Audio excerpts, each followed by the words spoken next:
Maharaja gold and diamonds, toll junction, Edappally, Palluruthy, Thrippunithura, Kalady, Eramalloor, Aroor പള്ളി, തുറവൂർ, തൃശൂർ. സംഘടനാ വിരുദ്ധ പ്രവർത്തനം നടത്തി NM ട്രസ്റ്റിൽ പരാതി. നജാത്തുൽ മുസ്ലിമീൻ ട്രസ്റ്റിന്റെ പ്രവർത്തനത്തെ പറ്റി തെറ്റിദ്ധാരണ പരത്തുകയും മോശമായി ചിത്രീകരിക്കുകയും വഴി സംഘടനാ വിരുദ്ധ പ്രവർത്തനം നടത്തിയ KM ഫൈസൽ ബാബുവിനെ ട്രസ്റ്റ് അംഗത്വത്തിൽ നിന്നും താൽക്കാലികമായി നീക്കം ചെയ്തതായി ട്രസ്റ്റ് ഭാരവാഹികൾ പത്രസമ്മേളനത്തിൽ വ്യക്തമാക്കി. സ്ഥാപക അംഗങ്ങളുടെ യോഗത്തിലാണ് ഇത്തരം അടിയന്തര തീരുമാനമെടുത്തതെന്ന് ചെയർമാൻ M ജമാൽ കുഞ്ഞ്, മുഹമ്മദ് അഷറഫ് എന്നിവർ പത്രസമ്മേളനത്തിൽ പറഞ്ഞു. News bureau. കായിക്കാട് ഹോട്ടൽ കായി എന്ന് പറയുന്നത് ബീച്ച് കായിക്കയുടെ ചെയർമാൻഷിപ്പിൽ അന്നത്തെ ഫൗണ്ടർ മെമ്പറായിട്ട് അഷ്റഫ് ഉൾപ്പെടെയുള്ള ആൾക്കാർ തുടങ്ങിയതാണ്. ഞങ്ങൾ 12 പേരാണ് അതിനകത്തുള്ളത്. വളരെ സുഖമായി ആ ട്രസ്റ്റ് നടക്കുന്നുണ്ട്. ആ ട്രസ്റ്റിന്റെ കീഴിൽ ഒരു ഓർഫണേജ് ഉണ്ട്, മട്ടാഞ്ചേരി മുസ്ലിം യത്തീംഖാന എന്ന് പറഞ്ഞൊരു ഓർഫണേജ് ഉണ്ട്. ആ ട്രസ്റ്റിന്റെ കീഴിൽ 10-18 പെൺകുട്ടികൾ പഠിക്കുന്ന ഒരു തയ്യൽ ക്ലാസ് ഉണ്ട്. ആ നജാത്തുൽ മുസ്ലിമീൻ ട്രസ്റ്റിന്റെ കീഴിൽ ഒരു അറബിക് കോളേജ് ഉണ്ട്. അവിടെയാണ് അടുത്ത മാസം ഞങ്ങൾ 8 കുട്ടികൾ, 3 കുട്ടികൾ ഹാഫിളായിട്ടും, അതായത് ഖുറാൻ 30 ജിസും കാണാപ്പാഠമാക്കിയിട്ട് ഇഫ്തുൽ ഖുറാൻ എന്ന് പറയും, അവരെ വിളിക്കുന്ന ഹാഫിളാണ്. അവരും ഈ 5 കുട്ടികൾ ഈ ഖുറാന്റെ ഹദീസ് എല്ലാം പഠിച്ചിട്ട് ഹയർ സ്റ്റഡീസിന് വേണ്ടി പാസ്സായിട്ടുണ്ട്. അവരെ സർട്ടിഫിക്കറ്റ് ഇഷ്യൂ ചെയ്യുന്നതും അവരെ ഹയർ സ്റ്റഡീസിന് അയക്കുന്നതും അടുത്ത മാസമാണ്. നോമ്പ് കഴിഞ്ഞാൽ ഉടനെ ഞങ്ങൾ ഏപ്രിലിൽ നടത്തും. ഇങ്ങനെയുള്ള രീതിയിൽ പ്രവർത്തിക്കും. പിന്നെ അതിനേക്കാളെല്ലാം ഉപരി നമ്മുടെ കേരള ഗവൺമെന്റിന്റെ ഒരു പബ്ലിക് സർവീസ് കമ്മീഷന്റെ ഒരു കോച്ചിങ് ക്ലാസ്സും അവിടെ നടക്കുന്നുണ്ട്. 10-32 കുട്ടികൾ, പെൺകുട്ടികളും ആൺകുട്ടികളും എല്ലാം വന്ന് പഠിക്കുന്നു. ഹസീന എന്ന് പറഞ്ഞൊരു പ്രിൻസിപ്പളിന്റെ നേതൃത്വത്തിൽ 5-8 സ്റ്റാഫുമായിട്ട് അത് നടക്കുന്നുണ്ട്. ഇങ്ങനെ നല്ല നിലയിൽ പ്രവർത്തിക്കുന്ന ഒരു ഓർഫണേജാണ്, ഒരു ട്രസ്റ്റാണ് മട്ടാഞ്ചേരി മുസ്ലിം യത്തീംഖാന, അല്ലെങ്കിൽ മട്ടാഞ്ചേരി നജാത്തുൽ മുസ്ലിമീൻ ട്രസ്റ്റ്. അത് കായിക്കാട് കാലം മുതലേ നടക്കുന്നതാണ്. അതിന്റെ ലാസ്റ്റ് ഇലക്ഷൻ നടന്നത് 1923 അതവിടെ അങ്ങനെ നിൽക്കുമ്പോൾ ഞങ്ങളുടെ കുറച്ച് നാളുകളായി ഞങ്ങളുടെ കൂട്ടത്തിൽ ഉള്ള 2 പേര് നിങ്ങളെല്ലാവരും അറിയും. ഒന്ന് മുഹമ്മദ് ഫസൽ ബാബു, ഒന്ന് അക്ബർ ബാദുഷാ. ഈ 2 പേര് അവിടെ കുഴപ്പങ്ങൾ ഉണ്ടാക്കുകയാണ്. ഒരു വിധത്തിലും അതിന്റെ മുന്നോട്ട് പോകാൻ പറ്റത്തില്ല. അതിന്റെ കാരണവും പറയാം.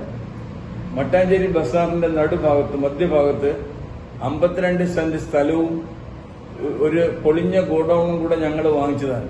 നിങ്ങൾ കണ്ടു കാണും, അവിടെ വന്നിട്ടുണ്ടാവും. ആ കാണുന്ന മനോഹരമായ ഇപ്പോഴത്തെ ഒരു ബിൽഡിംഗ്, 3 സ്റ്റോറീഡ് ബിൽഡിംഗ്, അതെല്ലാം ചെയ്ത് ഭംഗിയായിട്ട് നടന്നു വരിക. ഇപ്പോൾ അതിന്റെ ഭാരവാഹിത്വം ഏറ്റെടുത്താൽ കൊള്ളാവുന്ന ചില ആൾക്കാർക്കൊരു മോഹമുണ്ട്. ഞങ്ങൾ പറഞ്ഞു ഇലക്ഷൻ നടത്താൻ തയ്യാറാണ്. അപ്പൊ ഞങ്ങളുടെ കൂട്ടത്തിലുള്ള ഒരാള്, ഞങ്ങളുടെ കൂട്ടത്തിൽ എന്ന് വെച്ചാൽ 12 ട്രസ്റ്റിമാരിലുള്ള ഒരാള് ആജി കെ അഷ്റഫ് എന്ന് പറയും, ആജി ഹസനായരുടെ മകൻ അഷ്റഫ് എന്ന് പറയും. അദ്ദേഹം ഇലക്ഷൻ നടക്കുന്നതിന് മുമ്പ് അദ്ദേഹത്തിന് വോട്ടേഴ്സ് ലിസ്റ്റ് പബ്ലിഷ് ചെയ്യണം, ആർക്കൊക്കെ വോട്ടവകാശം ഉണ്ടെന്നുള്ളത് അറിയണം. ആകെ കൂടി നമുക്ക് 21 പേരാണ് ട്രസ്റ്റിൽ, രജിസ്റ്റേർഡ് ട്രസ്റ്റിലുള്ളത് 12 പേരാണ്. പിന്നെ ഞങ്ങൾ നോമിനേറ്റ് ചെയ്ത് കോപ്റ്റ് ചെയ്ത ആൾക്കാരാണ് ഈ പറഞ്ഞ 21ഓളം ആൾക്കാരിപ്പുണ്ട്. അവരുടെ വോട്ടേഴ്സ് ലിസ്റ്റ് പ്രഖ്യാപിക്കണം എന്നുള്ളതാണ്. അപ്പൊ ആ വോട്ടേഴ്സ് ലിസ്റ്റ് പ്രഖ്യാപിച്ച് ഇലക്ഷൻ നടത്താൻ ഞങ്ങൾ തയ്യാറാണ്. അതിന് ഈ അക്ബർ ബാദ്ഷയോ ഈ ഫസൽ ബാബുവോ തയ്യാറല്ല. അവർ കഴിഞ്ഞ തവണ മീറ്റിംഗിൽ ബഹളം ഉണ്ടാക്കി. അവർ തന്നെ ഡിക്ലെയർ ചെയ്തു ഞങ്ങളാണ് ഇതിന്റെ ആളുകളെന്ന്. അപ്പൊ നമ്മുടെ മൊയ്തുക്കാരുടെ മകൻ നാസർ മൊയ്തു അഡ്വക്കേറ്റ്, ഈ ഫസൽ ബാബു, പിന്നെ ഒരു അംഷൻ ബാബു എന്ന് പറഞ്ഞ് പനയപ്പള്ളിയിൽ താമസിക്കുന്നുണ്ട്. ഇവര് 3 പേര് ഭാരവാഹികളാണെന്ന് പറഞ്ഞ് അവര് ഡിക്ലെയർ ചെയ്തു. പക്ഷെ ആരുമില്ല. അക്ബർ ബാദുഷ നോമിനേറ്റ് ചെയ്തു, ആരും പിന്താങ്ങിയില്ല. ജോയിന്റ് സെക്രട്ടറി എടുത്തില്ല, വൈസ് ചെയർമാനെ എടുത്തില്ല, കമ്മിറ്റി മെമ്പർമാരെ എടുത്തില്ല. ബഹളം കൂടി. അപ്പൊ ആ മീറ്റിംഗ് അപൂർണമാണെന്ന് ചെയർമാൻ എന്നുള്ള നിലയിൽ ഞാൻ പറഞ്ഞു. അവർ ബഹളം ഉണ്ടാക്കി, ഞങ്ങൾ ഇറങ്ങിപ്പോയി. അതാണ് സംഭവിച്ചത്. ഇതെല്ലാം കഴിഞ്ഞ ഇതുകൊണ്ടല്ല ഞങ്ങൾ ഈ നടപടികളിലേക്ക് പോകാൻ ഉദ്ദേശിച്ചത്.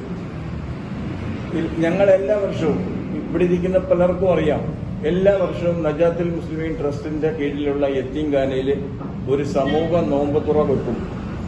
ആ സമൂഹ നോമ്പ് തുറ അത് യത്തീംഖാനയിൽ ഉള്ള ചെലവല്ല. യത്തീംഖാനയിൽ അതിന്റെ പൈസ മുടക്കില്ല. ഈ സമൂഹ നോമ്പുറയിൽ പങ്കെടുക്കുന്ന ഞങ്ങൾ ട്രസ്റ്റിമാരായിട്ടുള്ള ആളുകൾ അത് കോൺട്രിബ്യൂട്ട് ചെയ്യും. 1 ലക്ഷം രൂപയോടൊക്കെ വരും ആ ചെലവ്. നിങ്ങൾക്കറിയാം, വിഭവസമൃദ്ധമായ ഒരു നല്ല നോമ്പ് തുറയാണ് ഞങ്ങൾ നടത്തുന്നത്. തൊപ്പുംപടി